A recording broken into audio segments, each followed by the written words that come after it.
Mambo, Mbote. Bonjour mes frères, bonjour mes sœurs. C'est votre frère et je vous salue. Je vous salue partout où vous êtes.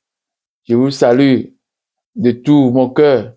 Je suis très heureux de vous revoir. Je vous dis encore merci. Merci pour vos partages. Merci pour vos coucous, vos commentaires. Je vous dis un grand merci. Et je demande expressément à tous ces gens qui n'ont pas encore abonné sur ma page de s'abonner et de liker les vidéos.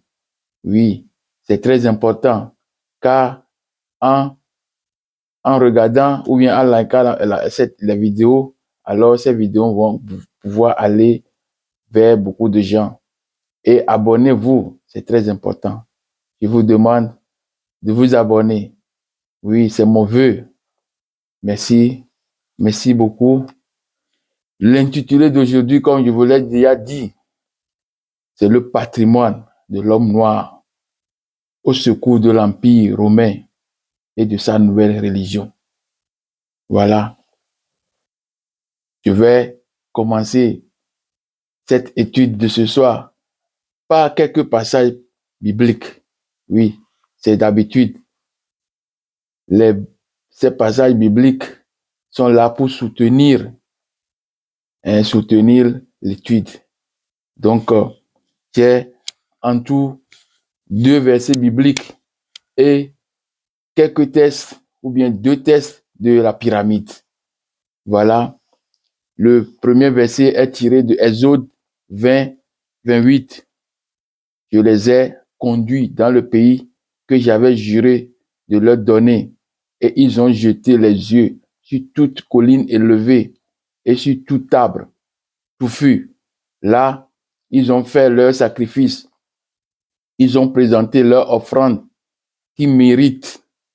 Ils ont brûlé leur parfum d'une agréable odeur et ils ont répandu leur libation. Le deuxième verset est tiré de Exode 29, verset 12 et verset 16.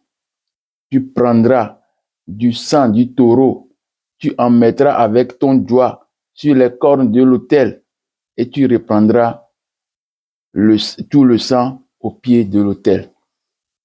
Tu égorgeras le bélier, tu en prendras le sang et tu le reprendras sur l'autel tout autour.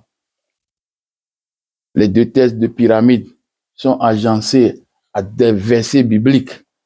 Voilà le premier test. Ceci est mon fils, mon premier-né, l'ouverture de mes entrailles. C'est mon fils Osiré ou Osaré ou Osiris, mon bien-aimé, avec qui je suis heureux. Le texte biblique qui le suit est Luc 3, verset 22, ou bien Matthieu 17, verset 5. Je lis dans le 8 secondes. Luc 3, verset 22. Ceci est mon fils bien-aimé, avec qui je suis heureux. Et dans Matthieu 4, je veux lire Matthieu 4 aussi, c'est très important. Pas Matthieu 4, mais Matthieu 17. Matthieu 17, verset 5. Matthieu 17, verset 5. Je lis. Comme il parlait encore, une nuée lumineuse les couvrit. Et nuée les couvrit. Et voici une voix fit entendre de la nuée ces paroles. Celui-ci est mon bien-aimé, en qui j'ai mis toute mon affection. Voilà le texte biblique qui est agencé au texte de la pyramide. Le deuxième texte de la pyramide concerne Immaculée Conception, c'est-à-dire l'Annonciation. Mon fils Osiré, Osaré, Osiris est désormais dans ton sein. Ne crains pas à ce propos.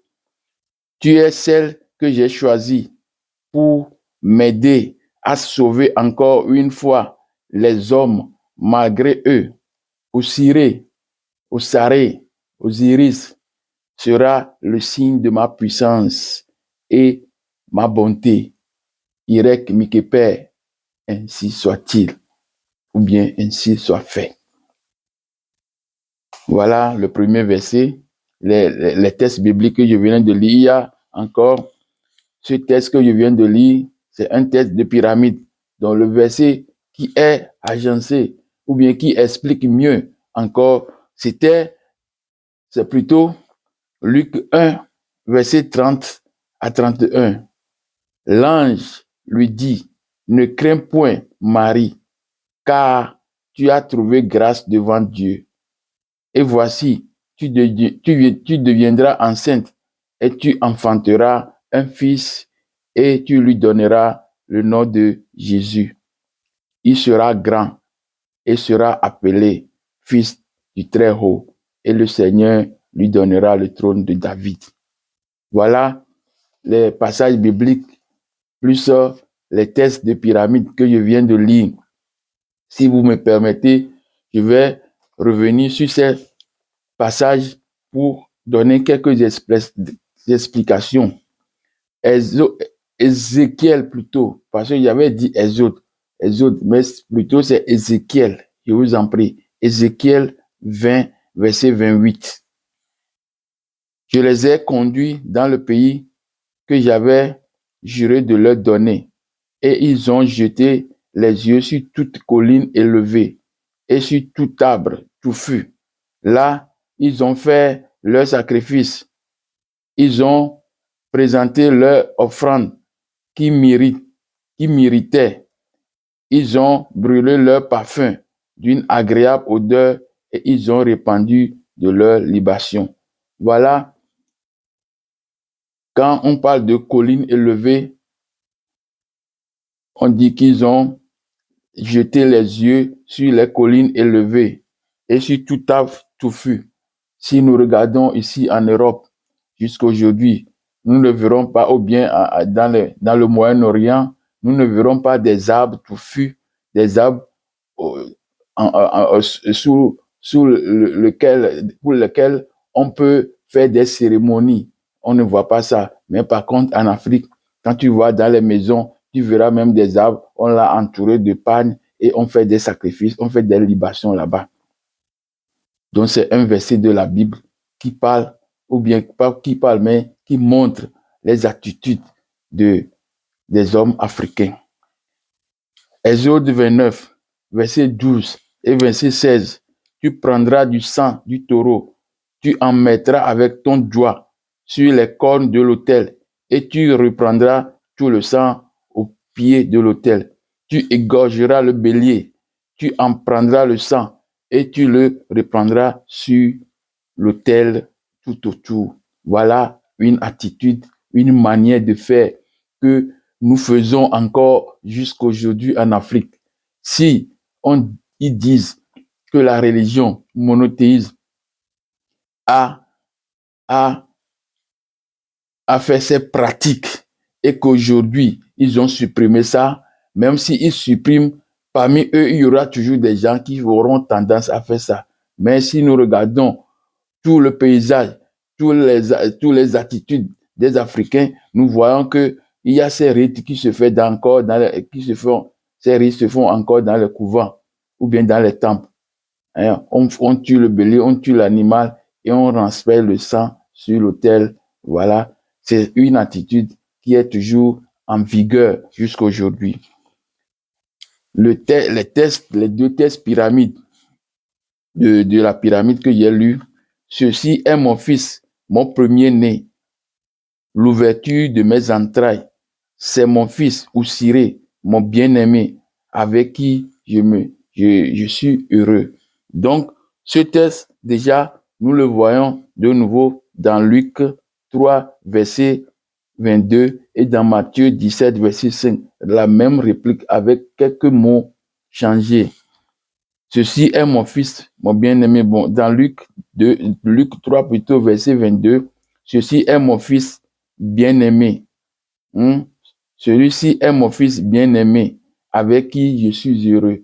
Donc, c'est le même test, c'est la même idée pratiquement. Donc, nous pouvons dire que c'est une copie directe des tests égyptiens. Le test de l'annonciation, hein, Immaculée Conception, fils d'Amon, voilà le titre du test. Immaculée Conception du fils d'Amon. Fils d'Amon, c'est Osiris. Mon fils Osiris est désormais dans ton sein. Ne crains pas à ce propos. Tu es celle que j'ai choisie pour m'aider à sauver encore une fois les hommes malgré eux. Osiris sera le signe de ma puissance et de ma bonté. Irek Mikeper, ainsi soit-il. Voilà, ici, Amon s'adresse à Mout,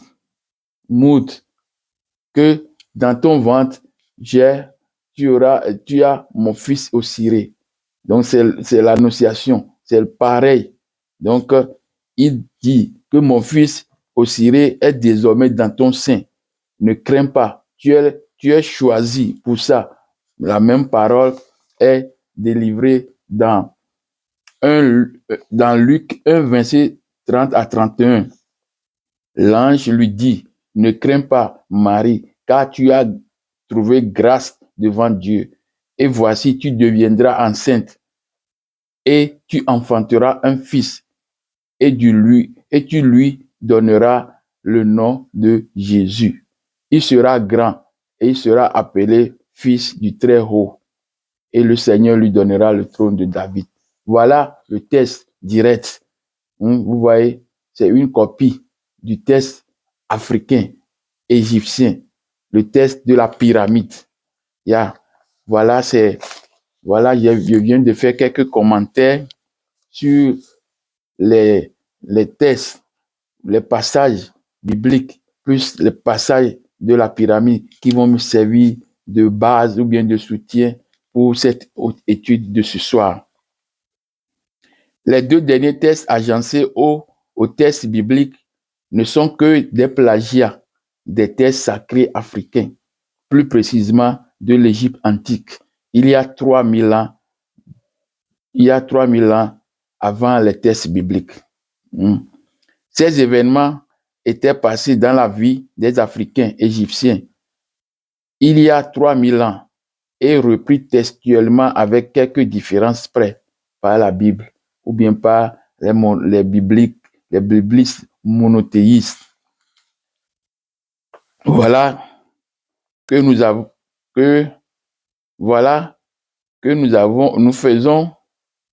nous venons de faire une petite revue, un petit passage des différents versets bibliques et des passages de pyramide. Donc, toutes ces choses sont retenues pour cette étude. Donc, je vais entamer maintenant l'étude proprement dite. Mais comme vous savez, j'ai toujours l'habitude de définir certains mots, de l'intitulé. C'est ça qui va nous permettre de bien cerner l'intitulé. Parce qu'il y a des mots que nous pensons que nous comprenions, mais quand on l'explique et c'est clair, alors on peut bien suivre le sujet. Voilà, dans le thème, l'intitulé, le patrimoine de l'homme noir, entre parenthèses, la Bible, ou bien le Coran, ou bien Torah, tout ça là, au secours de l'Empire romain et de sa religion, de sa nouvelle religion. Donc, je prends le mot comme patrimoine. Ensemble des biens de droit et des obligations ayant une valeur économique dont une personne, un groupe, une communauté, etc., peut être titulaire ou tenu. C'est aussi l'ensemble des éléments aliénables et transmissibles qui sont la propriété à un moment donné d'une personne, d'une famille, d'une entreprise ou d'une collectivité publique, etc. C'est encore aussi des biens qui appartiennent à une personne ou bien à une communauté, ou bien à un peuple, ou bien à une collectivité, ou bien même à une race. C'est le cas qui nous concerne aujourd'hui. La Bible Je veux profiter pour définir aussi la Bible. Elle vient du grec ancien biblos, biblion, correspondant à hébreu sefer, livre, qui a donné ta Biblia, un substantif au pluriel qui signifie les livres, soulignant son caractère multiple. Donc la Bible, c'est Biblia. Biblia veut dire les livres. C'est pourquoi on dit, très souvent les musulmans ont dit que les hommes de livres, les hommes de livres, les hommes de livres, c'est que c'est les livres qui constituent la doctrine ou bien qui constituent la spiritualité. Soulignant son caractère multiple, c'est un terme générique désignant l'ensemble des textes sacrés des chrétiens ou bien Tanakh, les textes sacrés juifs. Les spécialistes pensent aujourd'hui que les récits qui allaient devenir la Bible ont été diffusés de bouche à oreille au fil des siècles sous forme des contes oraux et poésie. Si c'est le cas, que c'est moral ou bien poésie, comment se fait-il qu'aujourd'hui on retrouve des documents anciens de 5000 ans? Pourquoi dit-on que ces récits sont des contes oraux? Vous voyez qu'il y a une contradiction. On a caché les récits en disant que c'est oral, alors que ce n'est pas affaire de oral. Ce sont des écrits inscrits sur des papiers. Je vais définir aussi religion. Religion vient du latin religere, qui signifie relire attentivement, revoir avec soin. Pour d'autres, le mot religion a une autre origine. C'est du latin religare, signifie relier, religare, lier, attaché. C'est un lien qui relie l'individu à un autre ou bien à un groupe. Bon, plutôt c'est un lien qui relie l'individu ou un groupe d'individus à Dieu ou bien à une divinité quelconque ou encore des objets concrets abstraits relevant du sacré. Donc c'est la liaison entre l'homme et Dieu, divinité, ou bien entre des objets sacrés. La religion est l'ensemble déterminé de croyances et de dogmes définissant le rapport de l'homme avec le sacré. Selon la tradition juive et chrétienne, c'est Abraham, ancêtre biblique, sacré, père des croyants par les trois religions monothéistes. Abraham est le père des croyants. C'est par lui que la religion monothéiste est sortie. Voilà, j'ai déjà traité un thème dans la fois passée, monothéisme, culte de la personnalité, et polythéisme, adoration du suprême, le caché dans toutes ses multiples formes. Là, j'ai montré l'origine du monothéisme, qui est inventeur. Et d'après cette étude, c'est Akhenaton, pharaon de la 18e dynastie de l'Égypte antique, qui est l'inventeur du monothéisme et non Abraham. De surcroît, Abraham, s'il avait réellement existé, est un kamite, donc un adepte de la religion d'Amon, c'est-à-dire religion ammonienne. Je vous rappelle que j'ai déjà traité l'invention du monothéisme dans l'intitulé que je viens de donner. Mais je suis allé encore plus loin en parlant aussi de la kamicité d'Abraham, s'il a existé, dans l'intitulé comme lumière sur la vraie origine du patriarche Abraham. J'ai déjà fait une étude sur ça. Alors je vous demande, mes frères, mes soeurs, mes amis, je vous demande d'aller revoir cette étude, cette vidéo concernant lumière sur la vraie origine d'Abraham, du patriarche Abraham. Et aussi Sem, Kamite, voilé, gardien de la tradition kamite. Ces deux thèmes, j'ai expliqué la kamicité d'Abraham, c'est-à-dire si Abraham est kamite, alors il est nécessairement soumis à la religion ammonienne, c'est-à-dire d'Amon-Ra, Amon-Ré, Imana, Atum-Ré. Voilà, si Abraham avait existé, il est adepte de cette religion. Je continue. Je continue. L'intitulé de ce soir, je vous rappelle encore l'intitulé de ce soir, le patrimoine de l'homme noir, la Bible et ses consorts, au secours de l'Empire romain et de sa nouvelle religion. Le sujet de ce soir est très, très délicat et très important parce que c'est ça qui va nous montrer quel est le paysage réellement dans la Bible. Quel est le paysage? Est-ce que nous avons, parce que toutes les nations sur la terre ont un modèle de vie. Donc, quel est le modèle qui est là dans la Bible? Donc, l'étude entière tournera autour de 3 volets, de 3 points. Le premier point, Bible, patrimoine de l'homme noir, Kamit ou bien Kemtiu. Voilà. Et le deuxième point sera l'Empire romain et sa religion. Et après, le troisième point sera pourquoi le patrimoine de l'homme noir est au secours de l'Empire romain et de sa nouvelle religion. Voilà les 3 points qui va nous servir d'expliquer ou bien de passer dans cette étude de ce soir. Mais je vous informe directement que cette étude va se dérouler sur beaucoup de vidéos, c'est-à-dire peut-être 2 ou bien 3 vidéos. Mais oui, 2 ou bien 3 vidéos. Et les points que je viens de citer, les 3 points qui constituent ce sujet, alors seront traités dans toutes ces vidéos. Le premier point, la Bible, patrimoine de l'homme noir. Le support de l'écriture de nos jours est le papier. La Bible dès l'Antiquité était-elle réellement aussi écrite sur papier? On doit savoir si la Bible était réellement écrite sur papier. Et si c'est sur papier, est-ce que c'est le papier que nous avons aujourd'hui? Voilà, je dirais non, il n'est pas écrit sur le papier d'aujourd'hui. Parce que les papiers d'aujourd'hui ont une forme. Par contre, les papiers qu'on avait utilisés n'avaient pas de forme. Donc, on les appelle comment? Les parchemins. Ce mot, d'abord, je parle du papier. Quelle est alors l'origine du mot papier?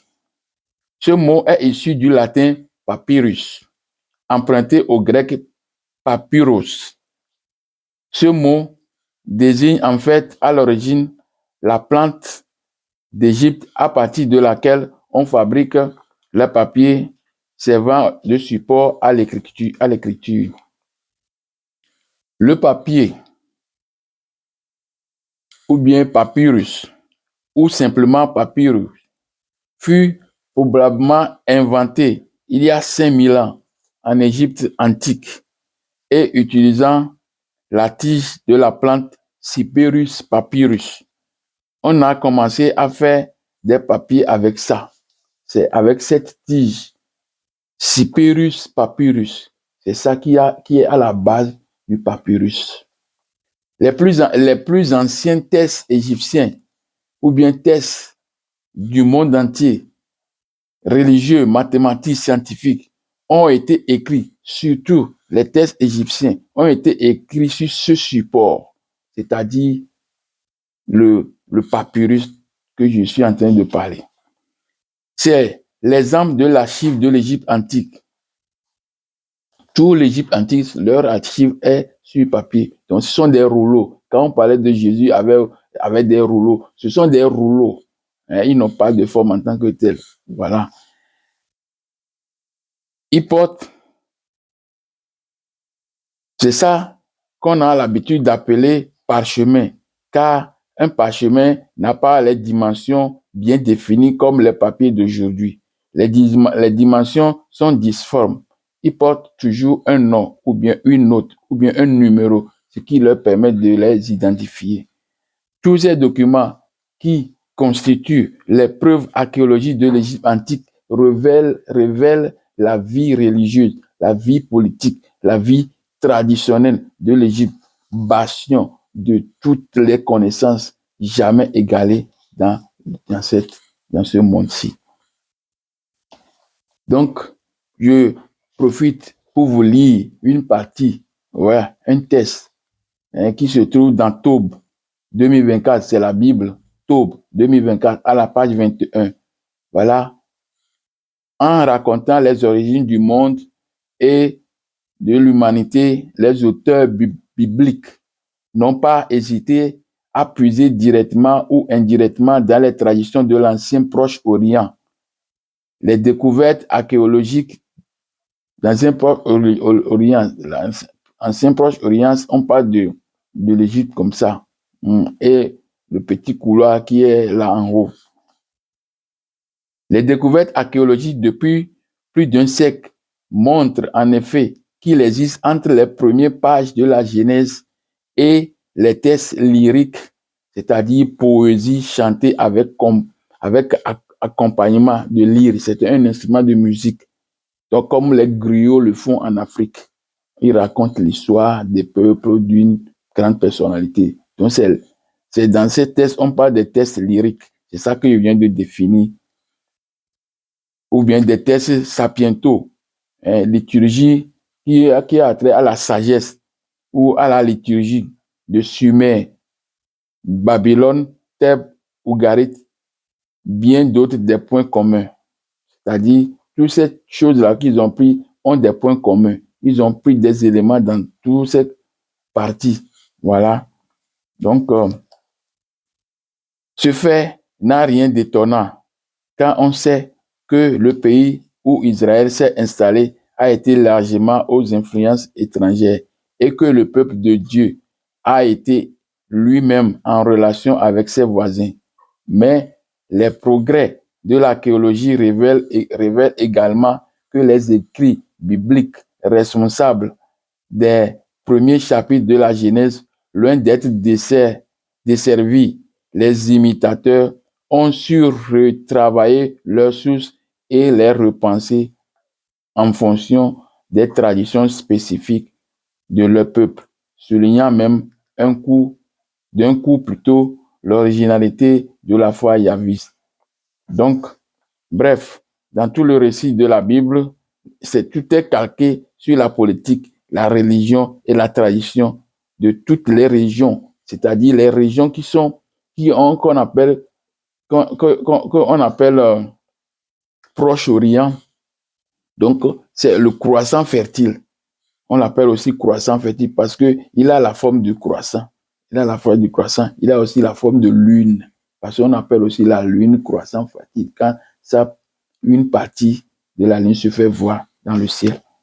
Donc, les Égyptiens étaient des pharaons. On les appelle Sarah, c'est-à-dire fils de Ra. Fils de Ra. Donc, nous avons entendu quelques noms des peuples. On parle de peuples sumériens, on parle de Ougarit, on parle de Babylone, on parle de Thèbes. Les Sumériens, ce sont des peuples du sud de la Mésopotamie, c'est-à-dire l'Irak. Mais j'ai déjà fait une étude sur la Mésopotamie. C'est très important d'aller regarder. Rendez à l'Afrique les deux fleuves de la Mésopotamie, Tigre et Euphrate, s'il vous plaît. Il faut aller regarder pour voir la vraie Mésopotamie. Donc, comme on a dans les moteurs de recherche ou bien ce qui a été publié officiellement dans le monde, je suis en train de lire Peuple du sud de la Mésopotamie dont la civilisation s'épanouit en 3500 en 3500 avant notre ère. C'est une région antique située à l'extrême sud de la Mésopotamie antique, actuelle Irak, couvrant une vaste plaine parcourue par le Tigre et l'Euphrate. Ce sont des fleuves qui se trouvent là-bas. Ougarit, c'est une ancienne cité du Proche-Orient située à l'actuel Racham, c'est-à-dire en Babylone. Ougarit, c'est toujours la zone là sumérienne qu'on dit. Babylone, elle est située sur le fleuve Euphrate, dans ce qu'on appelle aujourd'hui Irak, environ 100 km au sud de l'actuel Bagdad. Pour l'islam, c'est la porte des dieux, ce qui est une abomination parce que pour eux, pour l'islam ou bien région monothéiste, on ne doit pas parler de Dieu. C'est une censure. C'est interdit. Parce qu'on a seulement un Dieu. Il y a pas, après lui, c'est le désert. Donc, il a déjà montré dans d'autres vidéos la gestion de l'humanité sous le regard du Très-Haut. Hein. Il a déjà fait une étude zoom sur la gestion de l'humanité par des divinités sous les auspices du Très-Haut. Il faut aller regarder cette vidéo. Donc, là, j'ai essayé d'expliquer comment on est obligé d'accepter qu'il y a des dieux et il y a le Dieu suprême. Donc, Babylone se situe à 100 km de l'actuel Bagdad. Donc, l'autre nom de la ville est encore appelé Babel. Si vous vous rappelez dans Genèse 10, verset 10, ou bien dans Genèse 11, verset 9, on parle de Babel. Babel. Donc, Thèbes, c'est la cité du dieu Amon. Ça, on parle de l'Égypte, ça, Thèbes, se trouve en Égypte.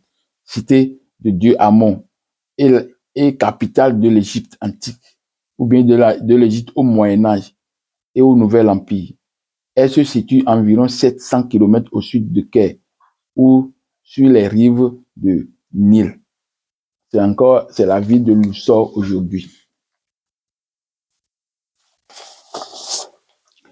J'ai démontré ou bien montré dans mes vidéos passées à travers des intitulés comme le mien sur la vraie origine du patriarche Abraham, Sem, Kamite voilé, gardien de la tradition Kamite, que toute la région du croissant fertile était occupée par les descendants de Cam.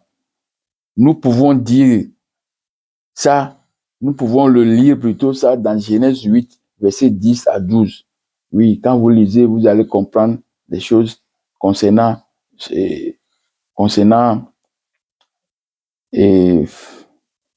croissant fertile. Vous allez comprendre. Et la couleur, c'est-à-dire la couleur de la peau d'Abraham. Qui est Abraham? Vous allez comprendre. Que toute la région du croissant fertile était occupée par les descendants de Cam. Nous pouvons lire ça dans Genèse 8, versets 10 à 12, concernant Nimrod, fils de Cam. Dans cette région, la vie politique et religieuse et traditionnelle, politique et religieuse, sociale, est gérée par Nimrod. Lui qui devient puissant dans ces régions. C'est la raison pour laquelle toute la vie sapientale des Israélites, les soi-disant peuple élu du Dieu Yahvé, n'est que des déclarations de sagesse et des instructions qui offrent des enseignements sur la divinité et la vertu d'une personne ou d'un peuple. Donc, tout ce que, comme c'est Nimrod qui était garant de la vie sociale, politique et religieuse, alors tout ce qu'il faisait était des habitudes de Cam, des Kamites. Quels sont les us et coutumes de l'Égypte et de l'Afrique intérieure dans la Bible? Les us et coutumes de l'Égypte ou de l'Afrique intérieure dans la Bible, patrimoine de l'homme noir. D'abord, dans la Bible, Tob 2024, à la page 21, on nous apprend que les auteurs bibliques n'ont pas hésité à puiser directement et indirectement dans les traditions de l'ancien Proche-Orient, Égypte. C'est une déclaration fondamentale faite par les auteurs bibliques. Et ils vont très loin en disant que tous ces éléments des traditions africaines, en occurrence égyptienne, sont retravaillés, repensés en fonction des traditions spécifiques de leur peuple, soulignant de même coup l'originalité de la foi yaviste. Donc, tout ce qu'ils ont pris pour former la foi yaviste, la foi de Dieu Yahvé, c'est dans l'Égypte antique qu'ils ont tout pris. C'est ça qu'ils sont en train de dire. Je voudrais vous rappeler que le Proche-Orient, c'est toute la région du croissant fertile. C'est la zone qui englobe l'Égypte jusqu'à Babylone. Et nous savons bien que toutes ces zones sont habitées par les fils de Cam. Et nous savons bien que c'est l'Égypte, Misraïm et Cana qui est Palestine jusqu'en Syrie et la Phénicie, c'est-à-dire les enfants issus du mélange des Égyptiens, des Cananéens avec les Locodèmes, c'est-à-dire arabes, turcs, grecs et juifs, ceux qui ont les juifs, c'est-à-dire les Apirou, Tchassou, ces gens-là, on les connaît, on connaît qui ils sont. Donc, les enfants issus de ces groupes-là, les Arméniens, les Syriens, les Maronites, tous ces enfants qui forment la Phénicie, hein, c'est en quelque sorte des métis. C'est pourquoi les traditions observées par les descendants de Sem sont similaires aux traditions kamites. Parce que ce sont les enfants de Cam qui sont encore sémites. Donc, obligatoirement, ils doivent pratiquer les us et coutumes de leur père. C'est le lieu, ou bien de leurs parents. C'est le lieu de parler ou d'énumérer les us et coutumes de l'Afrique entière, verset par verset.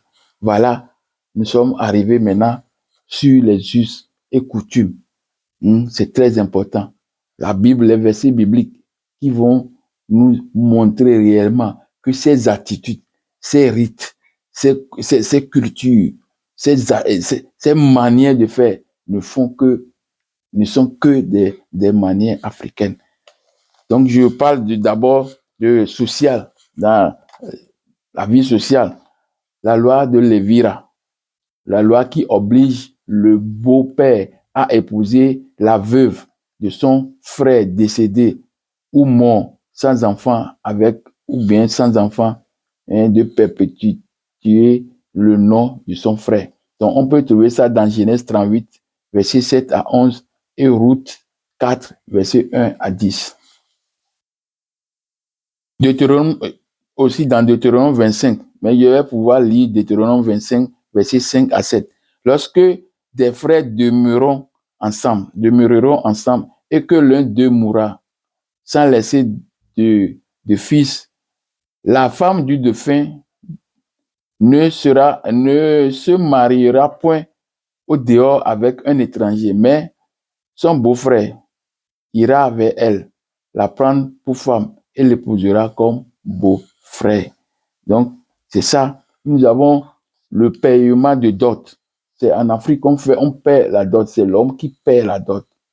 Voilà. Il est pratiqué par les peuples africains jusqu'à nos jours. Il peut être constitué de biens et de nature ou bien en certains cas, des prestations de services. On peut trouver ça dans Genèse 34, verset 12. Il y en a plein dans la Bible. Mais je vais lire quelques versets. Genèse 34, verset 12. Exigez de moi une forte dot et beaucoup de présents, et je donnerai ce que vous me direz. Mais accorde-moi pour femme la jeune fille. C'est le père d'Amon, le père, lui, d'Amon, Hamon, pas Amon, mais Hamon, Sichem, qui parle, qui s'adresse aux enfants, au père, à Abraham, qui dit que accordez-moi le fils, moi je vais accordez-moi la fille, cette fille pour femme, à mon enfant Sichem, et moi je vous payerai de dot. Il y a déjà parlé de tout ça là dans des vidéos passées. 1 Samuel 18, verset 25. Saul, oui, qui fait la ruse pour pouvoir tuer David dans la texte biblique. Saul dit, vous parlerez ainsi à David. Le roi ne demande point de dot, mais il exige. Il exige ou bien il désire 100 prépuces des Philistins pour être vengé de ses ennemis. Saul avait le dessein de faire tomber David entre les mains des Philistins. Donc, il n'exige pas de dot. C'est entre les peuples noirs qu'on parle de dot. C'est après, ils ont copié, ils en font leur truc. C'est pourquoi j'ai déjà aussi fait le l'étude concernant Sem, l'ombre et un membre virtuel des Javétistes. Donc vous allez regarder cette vidéo pour comprendre pourquoi l'ombre, pourquoi membre virtuel des Javétistes. Voilà, Sem, membre virtuel des Javétistes. Genèse 29, verset 18 à 20. Jacob aimait Rachel et il dit, je te servirai 7 ans pour Rachel, ta fille. Et Laban dit, j'aime mieux te la donner que de la donner à un autre homme. Et reste chez moi. Jacob servit 7 ans pour Rachel et elle fut à ses yeux comme quelques jours. Il a fait encore 7 ans pour... quand il veut marier, maintenant, Rachel, on lui a donné Léa. Donc, il est obligé de faire encore 7 ans. Donc, il a fait 14 ans pour payer la dot. La circoncision, elle est pratiquée parmi les Kabites depuis 4000 ans environ. Beaucoup de temps passé. Elle est pratiquée presque dans toutes les populations africaines, excepté quelques-unes. L'ablation, c'est l'ablation de l'utérus et l'ablation du prépuce, le glande du dent-verge, quand il concernant l'homme. Genèse 17, versets 10, 12 et 14. À l'âge de 8 ans, tout mâle parmi vous sera circoncis selon vos générations, qu'il soit né de la maison ou qu'il soit acquis à prix d'argent, et mon alliance sera dans votre chair une alliance perpétuelle. Et mon alliance sera une alliance perpétuelle. En Afrique noire, la circoncision est pratiquée depuis des millénaires. Ce n'est pas la religion monothéiste qui a inventé ça. Elle était en vigueur des millénaires avant la venue infondée du patriarche Abraham. Exode 4, verset 24 à 25. Pendant le voyage en lieu où Moïse passa la nuit, l'Éternel l'attaqua et voulut le faire mourir. Séphora prit une pierre aiguë, coupa le prépuce de son fils et le jeta aux pieds de Moïse en disant, tu es pour moi un époux. Nous pouvons lire encore dans Jean 7, verset 22, Acte 7, verset 8, Acte 7, verset 8, Josué 5, verset 2 et 5. En ce temps-là, l'Éternel dit à Josué, fais-toi des couteaux de pierre et circoncis de nouveau les enfants d'Israël une seconde fois. Nous pouvons aussi, dans la vie, on peut parler aussi de cérémonie ou mortuaire, cérémonie faite pendant le décès d'un parent ou d'une membre de la famille.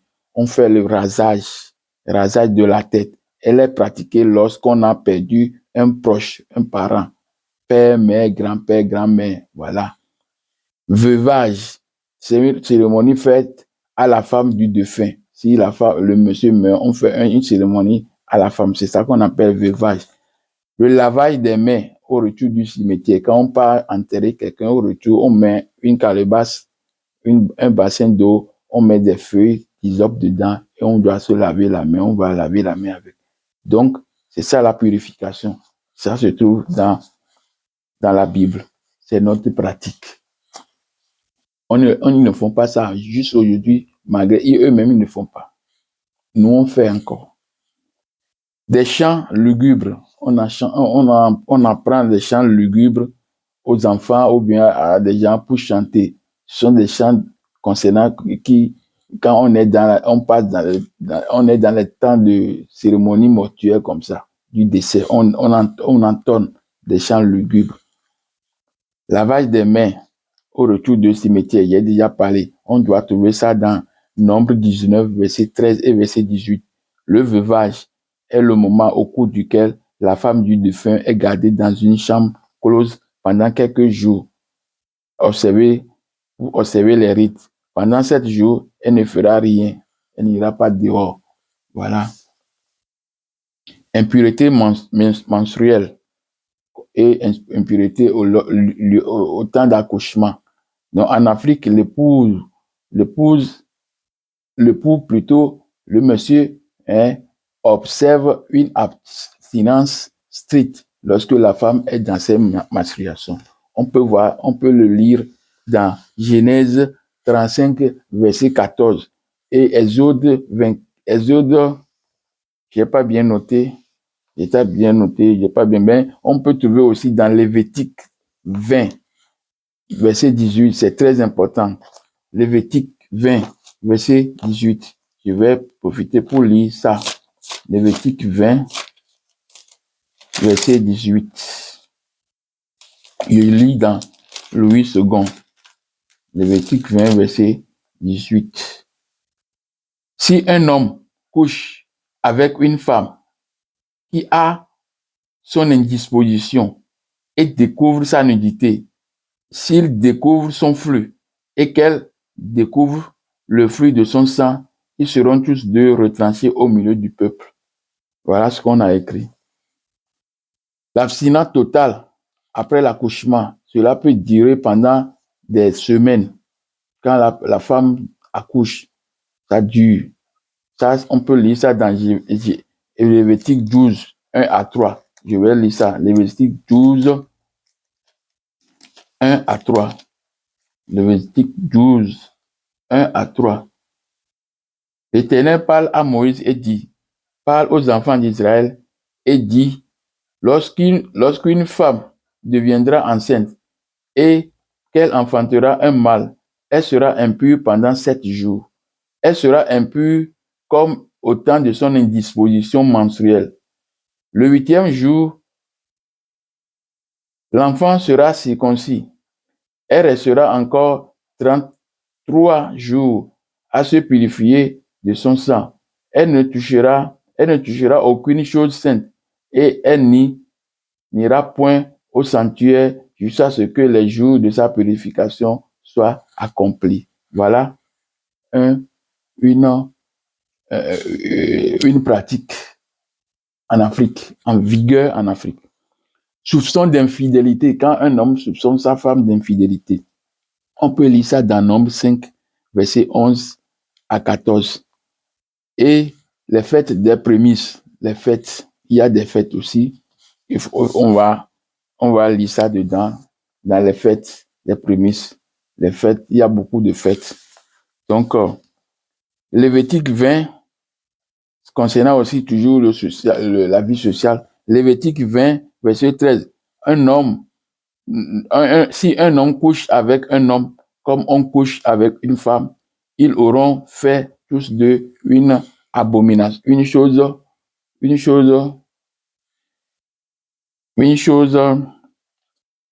abominable.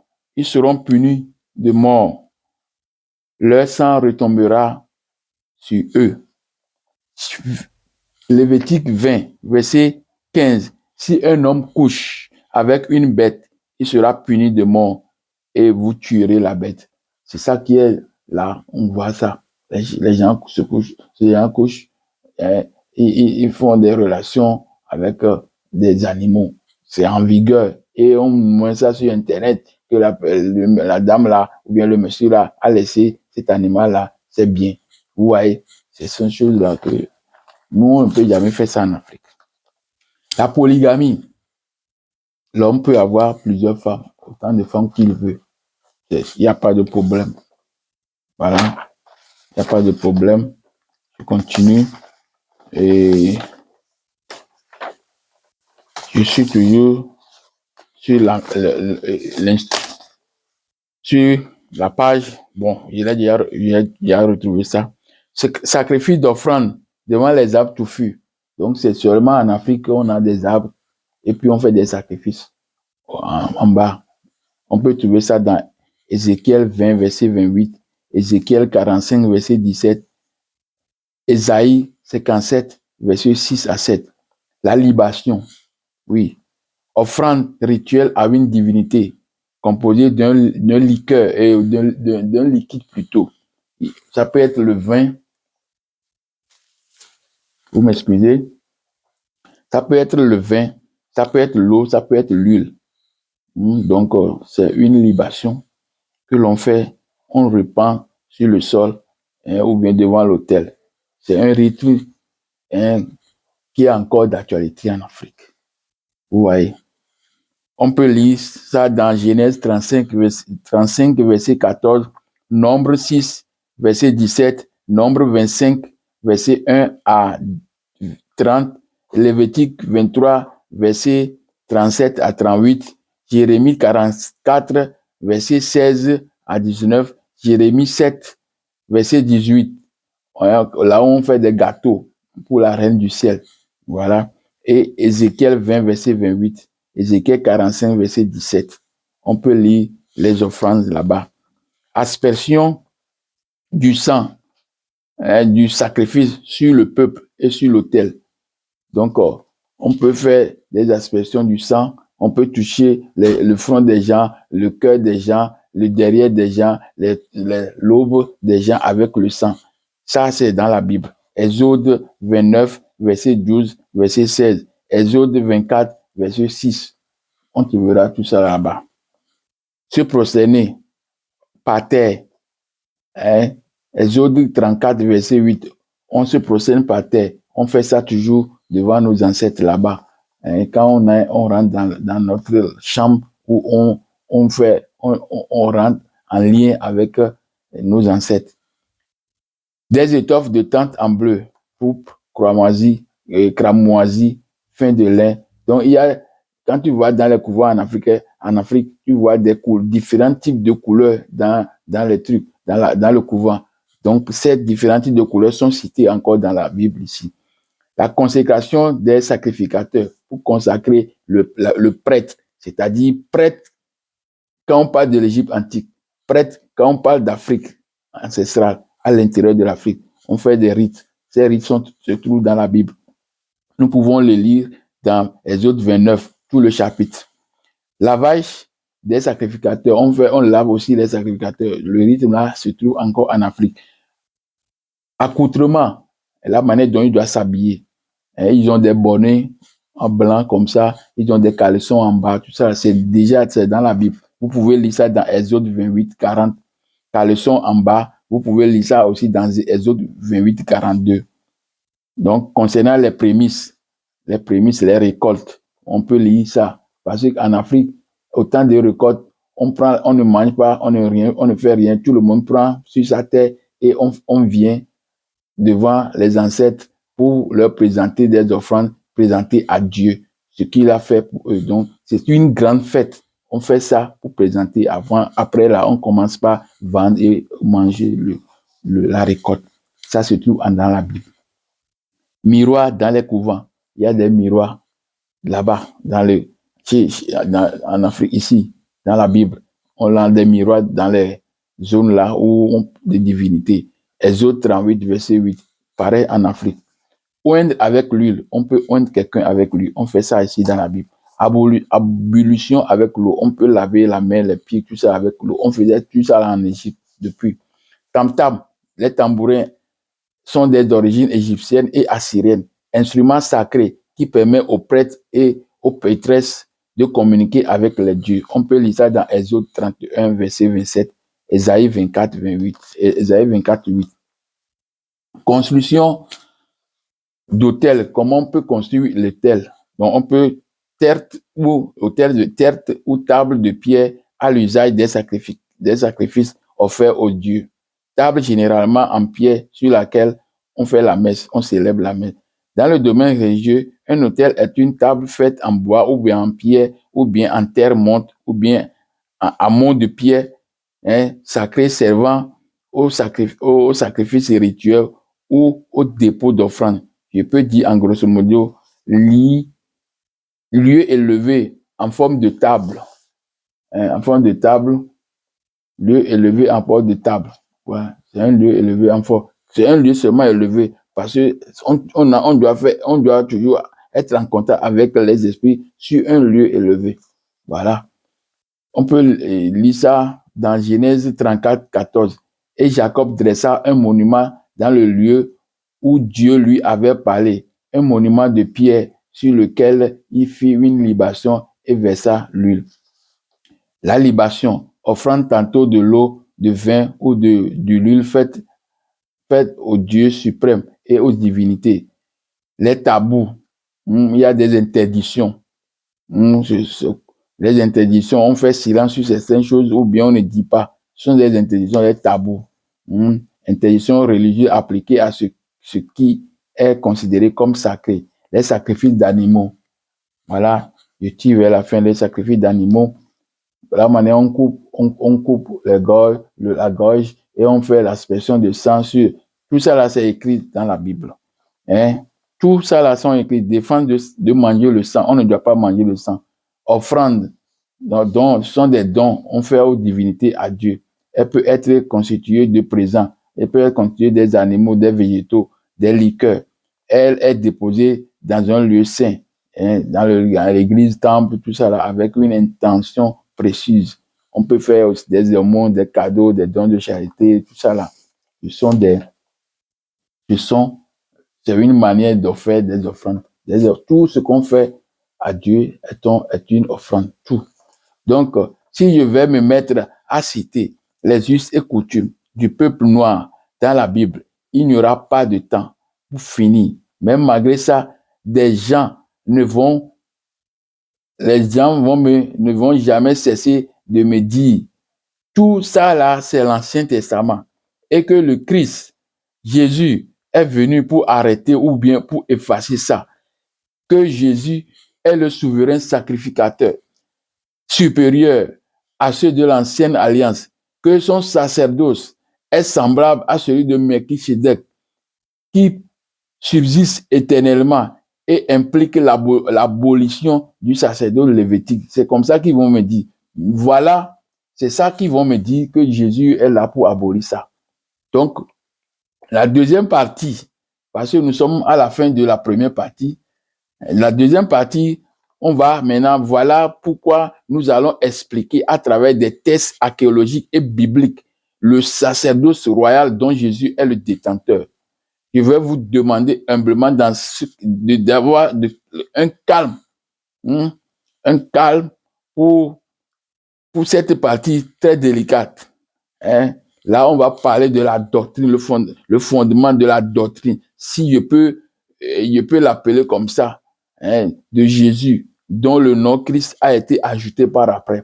Donc, je vais dans la deuxième partie, dans la deuxième vidéo de la semaine, c'est-à-dire du dimanche prochain, je vais vous parler maintenant de Jésus même. De Jésus même. Hein? La doctrine là. Parce que je vous ai dit dans la vidéo d'invitation que c'est le sacerdoce. Le sacerdoce même là. C'est la base même de notre divinité. Donc, je vais vous dire des choses concernant ce sacerdoce avec des versets bibliques à l'appui. Donc, vous allez comprendre qui est Jésus. Jésus, ou Siré, guide des troupeaux. Jésus, guide des troupeaux. Ou Siré, conseiller de l'humanité et le berger. Jésus, admirateur, conseiller et le berger. Donc, ce sont des petits points que je vais vous expliquer par après. Ou Siré, le grand détenteur de la science. Voilà, Jésus. Tout ça là. C'est toujours les copier-coller. Mais les copies même sont mal faites. Donc, je vais vous montrer à travers la deuxième vidéo le Jésus, le Christ. Ça, le nom Christ même est ajouté après. Et même le nom Jésus n'est même pas, c'est pas le nom de Jésus, c'est venu dans la Bible seulement. Je vais vous montrer d'où vient le nom là. Donc, prochaine fois, je vous dirai la suite de ce message. Merci mes frères, merci mes frères, mes aînés. Je vous reverrai bientôt. Ce dimanche à partir de 19h. Bye bye.